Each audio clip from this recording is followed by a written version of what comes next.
Hi, Sở Sở xin chào tất cả mọi người nha.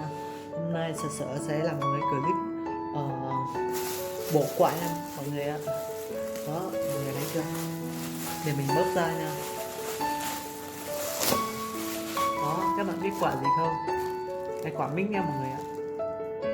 Ok, giờ Sở Sở sẽ gỡ nó ra nha. Rồi sẽ bộ nha mọi người ạ.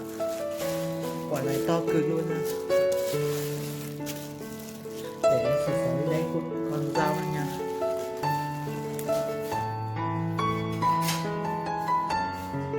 Đó mọi người thấy chưa nè, đây là con dao nha, con dao quỳ bóc. Ok, nó có nhiều, giờ sẽ bổ luôn cho mọi người xem. Đó mọi người thấy chưa nha, đây là quả mít nha mọi người ơi. Đây sẽ bổ nó nha.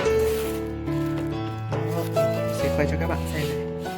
Đó thấy chưa, một quả to cực luôn nha mọi người, to hơn cả đầu người nha. Ok, và sẽ lấy nó ra nha mọi người. Đó. Không biết người ta lấy làm cái lỗ này để làm gì nha mọi người. Đấy chưa, không biết làm gì luôn. Đó.